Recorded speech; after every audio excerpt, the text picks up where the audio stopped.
Hello and welcome to CCI TV. I'm Jebba Ali. And I'm Josh Walton, and we are both students studying on the course Television and Broadcasting, and we're coming to you live from the Eldon Hub here at the University of Portsmouth, Faculty of Creative and Cultural Industries.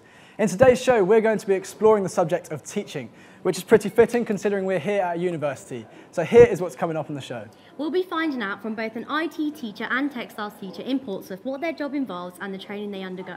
We'll also be putting our audience to the test in a quick-fire quiz to see just how much they remember from their time at school.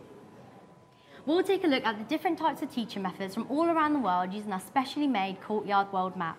And finally, we'll visit the Little Bears Forest Preschool to explore their alternative methods of teaching and the benefits they have on the pupils. But first, let's talk about teachers in general. We've all had our own experiences with teachers, whether it be at primary school, secondary school, or maybe even outside of school. In fact, let me ask you, Jebba, what do you think of teachers? I think they can be very inspirational and a big influence in students' lives. You've had positive experience in the past? Always. Absolutely, so have I. But unfortunately, the profession doesn't always get the best media exposure, and there are a number of common misconceptions about teaching. Thankfully, that's where we come in. We're going to myth bust these ideas and find out exactly what teaching is like. So as you can see, we have our big whiteboard here with lots of statements, but the answers are covered. If you think it's true, put your hands up, and if you think it's false, cross your arms. The first statement is, teachers get 6 weeks off for the summer. What do we think? What do we think? Hands up for true. Cross your arms if it's false. They're going for true. Would you do the honour? Yeah, sure. And it is true. However, although teachers do get 6 weeks out of the classroom, it's not often that they get to spend the whole time chilling by the pool in the sunshine. Teachers often spend a lot of their summer training and planning the curriculum for the following year. Most teachers also work 12-hour days, so when their hours are averaged over the year, they would technically work 400 hours more than someone who works a 9-to-5 job with 20 days of annual leave. Now, this is a slightly touchy subject. Teachers only teach because they failed at their original career choice. I mean, I have heard that saying, if you can't do, teach, but surely that can't be true. What do we reckon? Hands up for true. Well, let's see. Nope, it's actually false. To be a teacher, you need a real passion and strong knowledge of your chosen subject in order to teach it. Teachers must also be extremely organised and cool-headed to handle a lot of pupils day to day and keep track of everything that's going on. Most skills required to be a teacher are also needed for most fast-paced careers, so it only makes sense that that statement is not true. Next one, teachers are mainly women. Hands up for true. Oh, true. This one is true, but only in Western and developed countries. In 2017, 3 out of 4 teachers surveyed in the UK were women. However, in the same year, only 18% of teachers in Gambia were women. Research suggests that this is because girls in developing countries do not have the opportunities to go to school as much as boys, which means they then can't teach. So next up, we really should know the answer to this one. Teachers don't have a real life outside of school. What do we reckon? We're all going false. Okay? False. Definitely false. While teachers do have and spend a large amount of time at school or doing school-related work, they do still have a personal life as well. Our final myth of the day is probably one you're not going to be surprised at, and it is that more teachers are needed in countries all over the world. And it is true. If you hadn't already guessed, the demand for teachers around the world is as high as ever. Of course, this varies across different subjects. However, STEM subjects, which include science, technology, engineering and maths. These are the areas in which there are particularly high demand for teachers. Thankfully, we'll be speaking to Bruce Collier later on in the show about the importance of teaching STEM subjects. However, for now, that's all the myths we have today. Honestly, I actually believe some of them myself. It's a good job we cleared them up for you then, Jebba. Thank you. So thank you to our audience over here. You did a pretty good job, and hopefully now you have a better understanding of the teaching issues. However, what's a better way to understand what it's like being a teacher than to talk to them face to face? We spoke to our secondary school teacher, Catherine Coughlin, to get an insight into their job at primary school. Everybody that I ask, or everybody that says to me, oh, what do you do to teach as a job? And they say, oh, I teach. And they go, oh, you teach primary school. And I go, no, I teach secondary school. And they go, oh, God, where do you teach that? I said, in a city school in Portsmouth. And they go, oh, you're brave. And I go, no, I'm not. I just have a interesting job and it's fun. And yeah, I cry a lot, but not in front of the kids. I go home and cry, but I always spend every day laughing as well. And that don't be put off by what you hear. It is difficult, but the teaching part is the best part. So just deal with all the other rubbish that comes with it.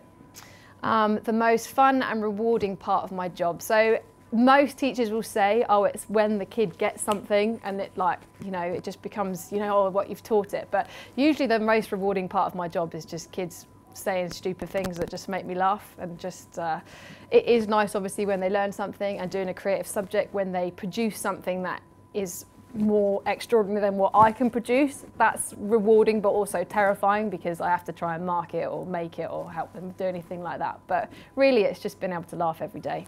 What made me want to get into teaching was the fact that I actually just really enjoy spending time with young people, and I find them funny, and I find them that they make your day interesting, and I get to teach something that I'm actually passionate about, that I like, to people that most of the time don't care what you're thinking about, but do want to try and please you and try and learn about something, and you just have quite a funny time most days. I actually enjoyed my time when I was at school, and I wanted to go back into that sort of situation. I like the sort of buzz of the school environment, and I wanted to be able to teach something which I had a real passion for. What would I say to those people thinking about getting into teaching?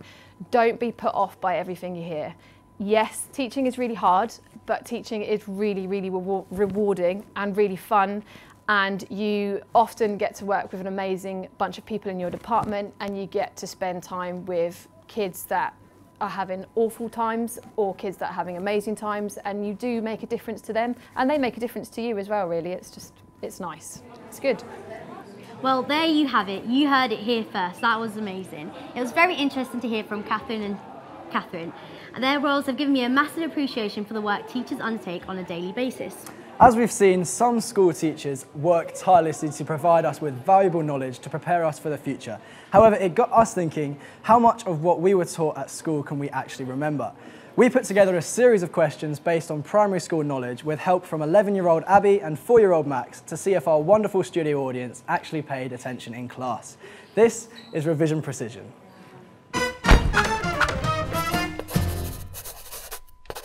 So I'm going to explain the general principle of this game. On the screen here, I'm going to come up a series of questions, and Jebba and I are going to give our answers. If you think that my answer is correct, you can raise your hand. If you think that Jebba's answer is correct, you keep your arms crossed. Okay, question number 1. We'll give you an example to start with.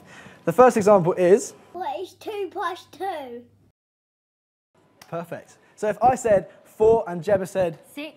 What would you do? Hands up for me, arms crossed for Jebba. That's right, perfect. We've all got the right idea. So we'll go for the first question, and that is... Which planet is the smallest, Neptune or Mercury? So I'm going to say Neptune. I'm going to go for Mercury. So Neptune, hands up. A lot of crossed arms. The correct answer is Mercury. Fantastic. All inspired answers there. It's actually smaller than Earth, Mercury is. So the next question is... How many faces does a cube have? How many faces does a cube have? I'm going to say 6. And I'll go for 8. 8. Okay, so hands up for 6. Arms crossed for 8. Okay, most of you are going for 6. Most of you are going for 6. The correct answer is 6. It has 8 corners but 6 faces, so most of you were correct there. Well done, guys. Next question. What is the baby cows called? What are baby cows called? I'm going to go for calves.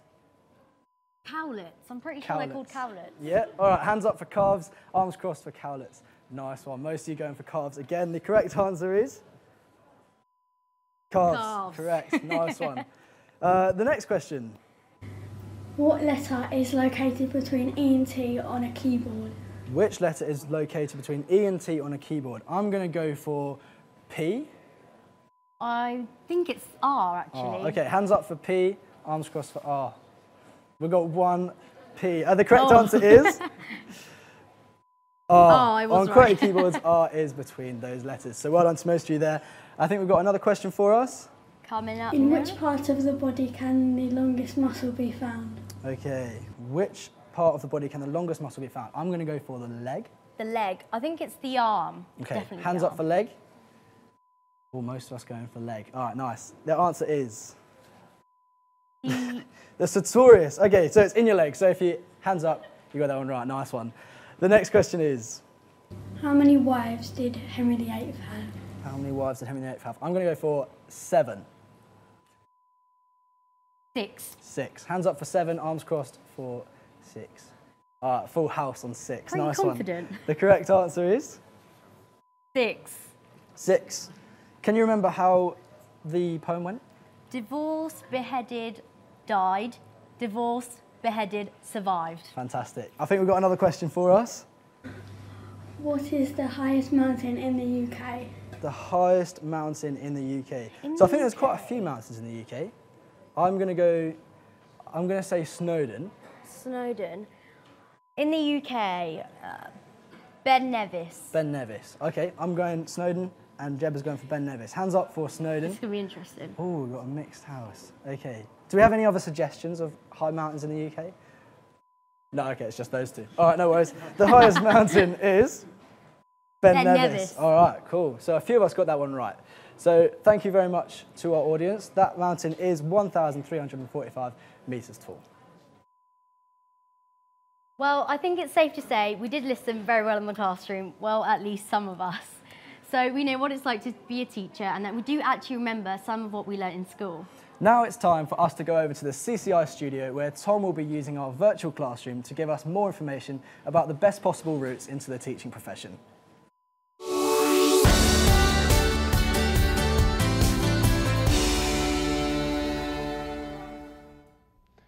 Thanks guys. So far in today's show, we've explored what it's like being a teacher and the many responsibilities and misconceptions that come with the role. However, you may be sat there thinking, this is all well and good, but how do you actually go about becoming a teacher? Well, don't worry. With the help of the latest virtual reality technology, we've developed our own state-of-the-art virtual classroom. I know, it's pretty impressive, right? Incredibly realistic, right down to the empty front row seats. Anyway, come forward, don't be shy. A good place to start when becoming a teacher is to know what qualifications you'll need to begin the training process. For instance, you need a GCSE grade C, or in the new grading system, a 4 in maths and English as well as science if you are looking to become a primary teacher. However, if you don't quite meet these requirements, there is a GCSE equivalent test you can take. You also need to have a degree or an equivalent qualification to train on a postgraduate initial teacher training course. Finally, if you're already studying or have studied an undergraduate course at university and you have also achieved a 2-2 or higher, you will automatically graduate with a qualified teaching status of a QTS for short. This simply allows a person to teach in state schools in the UK. Sounds easy, right? Now, it goes without saying that your enthusiasm, skill, and passion for teaching really counts. Of course, the nature of your role will depend on the level at which you choose to teach. So, for example, when teaching at primary school level, you need to explore a diverse curriculum that touches on a wide range of subjects. You can also train as a specialist with an extra focus on certain subjects that you are skilled in. On the other hand, when teaching at secondary school level, of course, you'd specialise within your preferred subject, which may include physics, languages, history, geography, or if you're really unlucky, maths. But if you don't have a relevant degree or you feel like you're in desperate need of a refresher, you can complete a subject knowledge enhancement course that is fully funded before starting your teacher training. Thankfully, it means you won't get judged if you didn't pay attention at school, like some of our audience earlier. Ooh. Finally, for those looking for more information on getting into teaching or undertaking a graduate teaching course, look no further than the Portsmouth Teaching School Alliance. They strive to develop teaching standards across the city in order to help young people in Portsmouth, and working with a wide variety of providers, offer a number of courses and events. These include National Professional Qualifications, or NPQs, they're trained to teach events for graduates, and their initial teacher training program, with placements available in various secondary and primary subject areas. All the details of their upcoming sessions and placements can be found on their website at portsmouthtsa.org. So hopefully now you have a better understanding of how to go about becoming a teacher. Obviously it looks much easier in here as it's just virtual reality. Hey, wait, what are you doing? I thought it was just virtual reality. This ain't virtual. Hey, before we head back to the hub, it should be mentioned that there are certain subjects that are in high demand when it comes to teachers. Many of these subjects fall under the classification of STEM subjects, or science, technology, engineering and maths. So we spoke to Bruce Collier from Lord Admiral Nelson School to find out more about the importance of STEM subjects and why they need teachers. Don't throw Nerf bullets at me!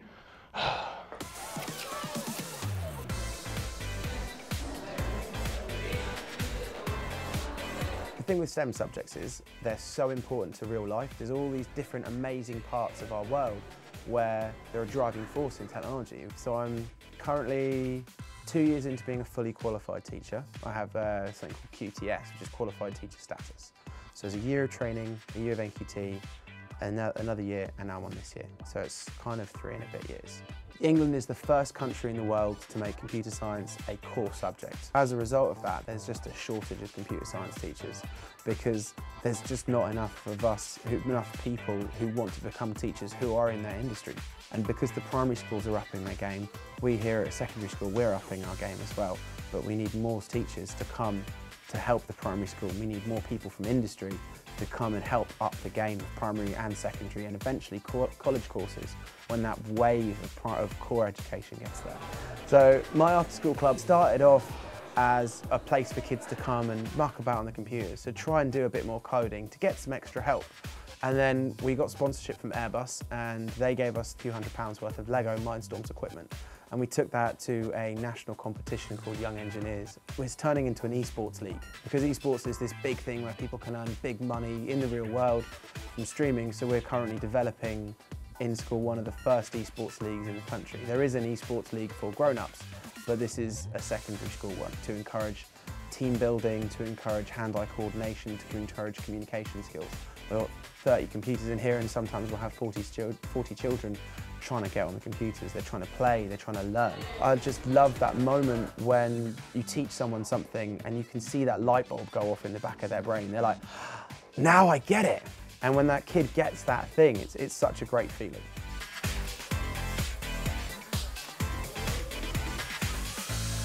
Oh my God. Welcome back. I really enjoyed that VT. Thanks to Bruce Collier. It's really interesting to see how much IT lessons have changed over the years.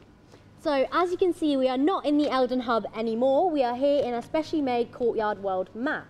So where are we starting off here? We're going to take you on a quick tour around the world to teach you about the other different teaching styles that they do around the world. We're going to start off in Canada. So if you want to come with me, we're going to tell you a little bit about the education in Canada. Right, so over here.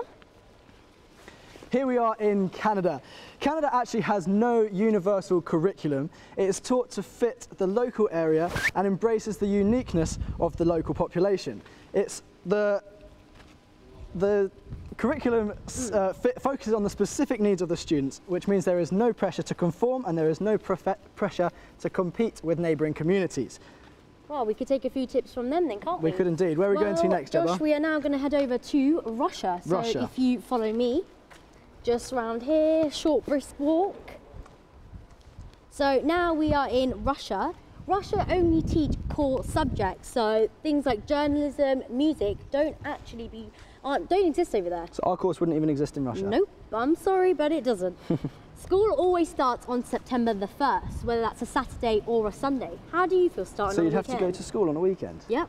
That's not for me. No, me neither. So where are we heading next? We're heading off to China, right around here. China, you said? Are we there yet? Yeah, not quite there yet. It's a bit of a walk, a bit of a flight. I'm sure most of you know about the strict teaching styles in China. I have heard. The lessons are done in a lecture style and they are in silence, and the students just have to take notes and the teacher has total control of the classroom. Disobeying the teacher's rules or the classroom rules is seen as very disrespectful, which is a little bit different to the way that Western culture works as well. We do bend some of the rules here. Where are we off to next, Gemma? We are now going to head over to South Africa. South Africa. So if you just follow me, just a little hop over. So the age over there, we start from age 7. So their school can finish up to 9th grade. That's quite odd and different. That's quite early, isn't We it? start from the age of 5 to 18. So that's their normal and this is ours. Another country? Another country, off to Brazil, just across here. The Brazilian school days are actually from 7 AM till 12 PM. They actually have no lunch break, so they might have to get a little bit hungry. Oh. But their school year actually runs from February up until November. So where ours goes from September to June, theirs goes from February to November. Oh, which means that their summer holiday, their longest holiday, is actually around the Christmas time. During Christmas, there's summer holiday? Very strange, very strange. Well, now we are going to head over to Spain. Spain, actually one of my favourite countries. So just a little hop here. So Spain, the older students actually look after their young students. I think that's quite cute. Like a little mentoring system. Yeah. So, but they don't have any prefects or head girls or head boys. They actually learn loads of local culture during their school days. They also have siestas during their hottest days. What do you mean by a siesta? A siesta's a nap. A nap, of course it is. So we're actually just hopping across the border to France now to tell you about our final different type of teaching. In France, whilst it is close to England, they do have different styles. They actually have no strict uniforms in France, so they can wear what they like. They have in primary school, they give less time for creative subjects, like the one we're doing now, and they give lots of time to learning poems and learning texts by heart. So it is a little bit different. Do love some good poetry. I do as well. So that is the conclusion of our world tour of the different teaching styles around the world. Definitely enjoyed that. So like you said, we've learned loads of different teaching styles. Now we're going to head over to the Little Bears preschool, where we're going to see loads of alternative styles of teaching.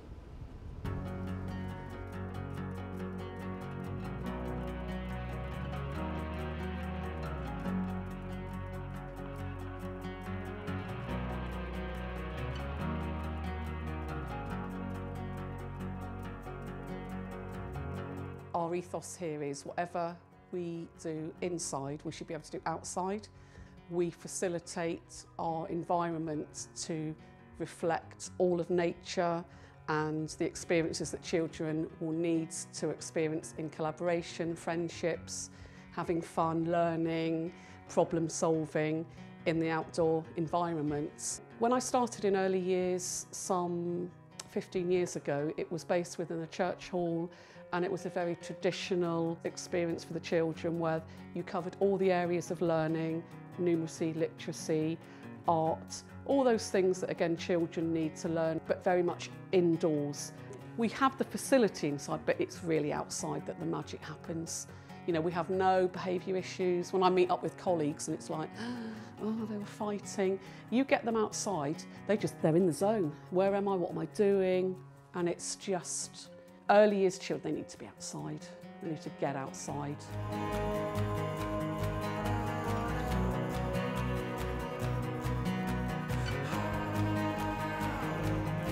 Working within the seasons is great for children because they can really see it. There's no better classroom than outside. If those children can see those leaves falling, they're not seeing the squirrel so much because actually it's storing acorns that it's finding. So we can talk about autumn and we can look at the bounty of collecting acorns, conkers, fir cones. So those children are gathering them, and again it's that meaningful process. Where has that conker come from? And they can take you to the tree, they can look at the correlation with that. So again, the counting comes, the shape making, they might make shapes with the conkers, then they see the squirrel take them. And when it comes to winter, seeing ice is magical for children. So if they get bowls of water, and the next day we go into the garden, they can feel it, they can see it. We bring it back in, and again, they can watch it melt back again to that liquid, and they absolutely get that thread of water. Needs to be ice cold to get to that freezing point. And then are the birds acting differently? Are they here eating more from the feeders? Because they need to keep warm, so we need to feed them more. As the summer flows in, the plants we've planted, so the tomato plants, the runner beans, the strawberries, the children are picking them and eating them. Do we need to feed the birds more in the summer? Probably not as much because there's lots of bugs about. So there's an absolute thread. We couldn't just have them outside in summer when it's lovely and warm and exclude autumn and winter. It would be a disservice to them of understanding the climate, the weather, what they have to do to protect themselves. They're understanding so much more because they're doing it, they're out there, and the hands-on learning is a joy to watch.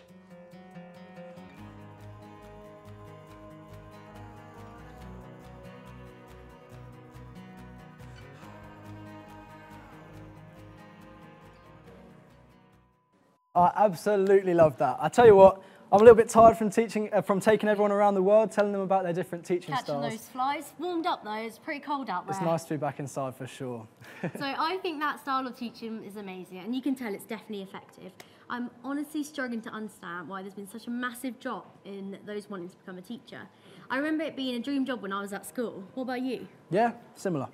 At the end of the day, us guys wouldn't be here now if it wasn't for them. Absolutely. Well, sadly, that is all we have time for this week. We hope you've enjoyed the show and some of you have been inspired to get into teaching. If you want any more information about the topics discussed today and you want to keep up with date with our next show, our social links are on your screen now. Make sure to tune in again next Friday at 12 p.m. Thank you so much for watching and goodbye. Bye.